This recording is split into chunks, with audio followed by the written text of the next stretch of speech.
Welcome back to Study Hall, everybody. Hope you're ready to dive into something pretty heavy today. Something, well, you've probably seen in the news a lot lately.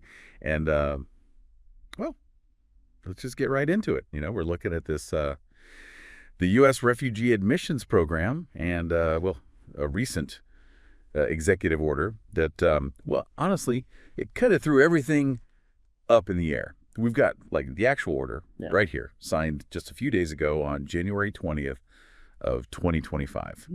And we've got some analysis, too, laying out the potential pros and cons and all that. Yeah, it's a lot to unpack, that's for sure. This order's got people talking, debating, It's important to hear both sides, try to understand where everyone's coming from. Absolutely. Absolutely. So this order, it's called Realigning the United States Refugee Admissions Program. And right off the bat, I mean, it doesn't mess around. It suspends the entire program. Like, that's a big deal. Just imagine for a second you're someone who's, seeking refuge in the U.S. I mean, this order changes your whole world, right? Oh, yeah, absolutely. Yeah. It's a huge shift in policy, and it's happening fast. The order goes into effect on the 27th, so like just a few days from now. We're talking about a major pathway to safety and resettlement in the U.S. just suddenly slamming shit for a whole lot of people. Yeah. And they give the reason for this suspension as, well, they say they can't manage the number of migrants and refugees coming in. They claim it impacts resources, safety, the ability of these folks to integrate into society, all that. And it's interesting, right? Because the order actually names specific places like Charleroi, Springfield, Whitewater, some big cities too. New York, Chicago, Denver, all these places, they say, all around are being overwhelmed by migrants. It almost feels like they're trying to call out communities that might be, more likely to agree with suspending the program. Right. And then there's all this language about national security, public safety. They're really focused on vetting, making sure only people who are deemed not a threat can get in. Yeah. And they're giving states and local areas more control over where refugees are placed. That's a pretty big change from how things were done before. Yeah, no doubt. That shift toward localized control, that's got to be one of the biggest parts of this whole thing. Basically, they're handing over power, which, could lead to a real patchwork of different approaches across the country. So does that mean things will be more efficient? Will it be better for local needs? Or will it create a bunch of inconsistencies and maybe even some unfairness in how refugees are treated? Lots of questions there. A lot of questions, yeah. And then they mention these case-by-case exceptions. So even though the program's suspended, they're saying some people can still be admitted if they're considered to be in the national interest. Right. And that's where it gets really tricky. What does national interest even mean in this context? Who's making those calls? Is it about skills, professions, family connections? Who knows? The order is super vague about all that, which leaves it wide open to interpretation, maybe even manipulation. Yeah, it's a lot of power in the hands of just a few people. It makes you wonder about potential biases and whether some groups of refugees might end up at a disadvantage because of it. It's important to remember this isn't exactly new territory for the U.S. We've had these kinds of exceptional procedures for refugee admissions throughout history. Certain groups get prioritized, often for political reasons or because of, like, that perceived national interest. Think about the Vietnamese boat people back in the 70s, or even more recently, the special programs for Ukrainians. This national interest thing, and that shit kind of echoes those past situations. But it also raises some red flags about fairness, and whether everyone has an equal shot in the selection process. Yeah, that's a good point. It's important to see this in a broader context, historically speaking. Okay, so let's look at some of the arguments they're making for this order. Our analysis here lays out some of the potential pros and cons. And one of the big arguments in favor is this idea of increased public safety. They say stricter vetting will help keep out people who might be a threat. Right, and that's a tough one, or it's a really complicated issue. On the one hand, any government, they've got to think about the safety and security of their citizens. That's a legitimate concern. And after some of those high-profile incidents, involving people who got into the country as refugees, well, it's understandable that there's going to be public pressure to, make the vetting process tougher. But then, doesn't that take us down a dangerous road? I mean, could we end up discriminating against entire groups of people? Yeah. Just based on where they're from or their religion? Yeah. How do we find that balance between legitimate security concerns and practices that might actually be discriminatory? That's the million-dollar question, right? The challenge is to create a system that can actually identify potential threats, but is also fair. to everyone who's seeking refuge. And if we get too hung up on security, well, we could end up excluding people who aren't actually a threat at all. And at the same time, we might be reinforcing harmful stereotypes and kind of chipping away at our commitment to, basic humanitarian principles. Okay, so another potential benefit they bring up is this idea of resource preservation.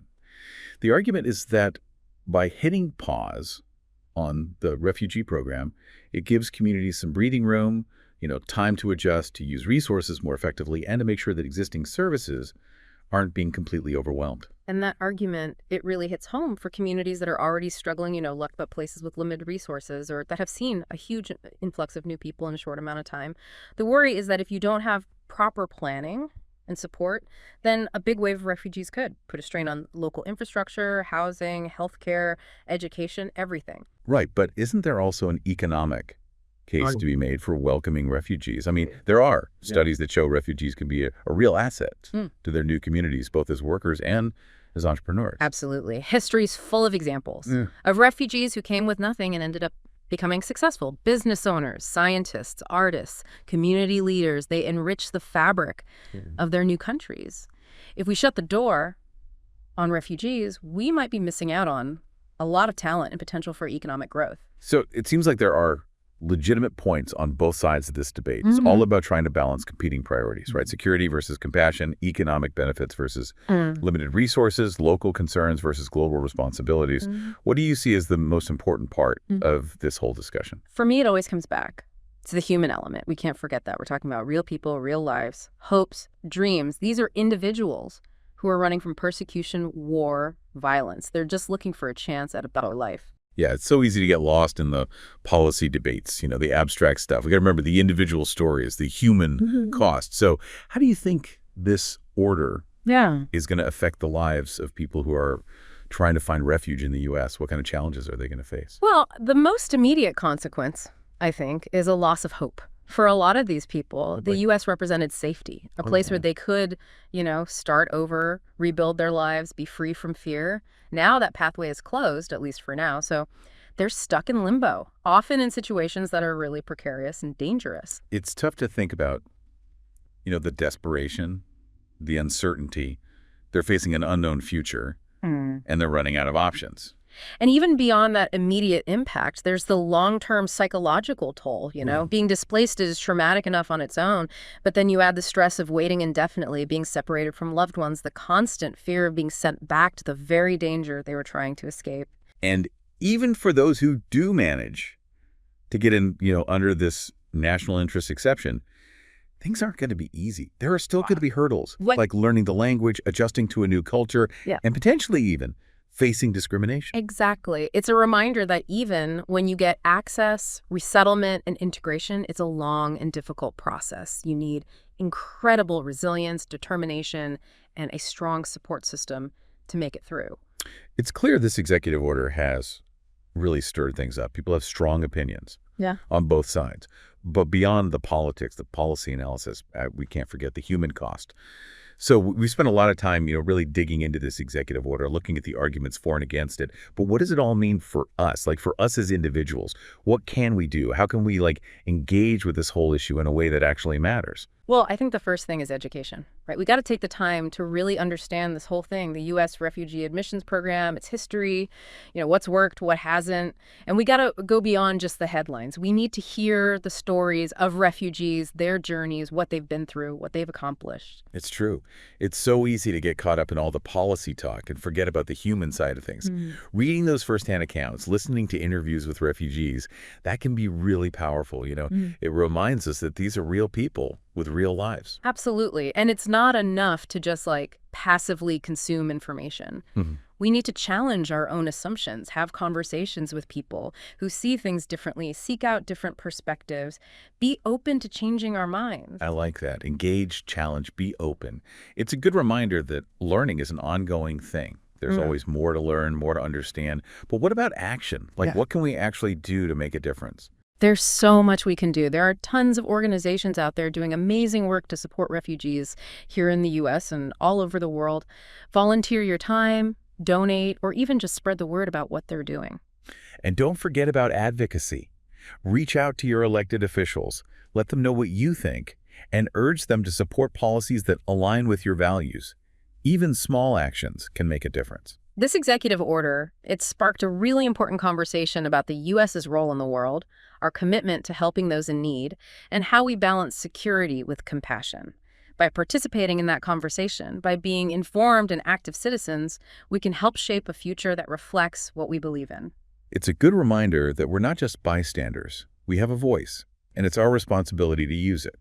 This deep dive has been, well, it's been eye-opening for sure. It's made me think, and honestly, it's been a little emotionally heavy at times. But I feel like we've all learned a lot about this complex issue, the U.S. Refugee Admissions Program, and this executive order.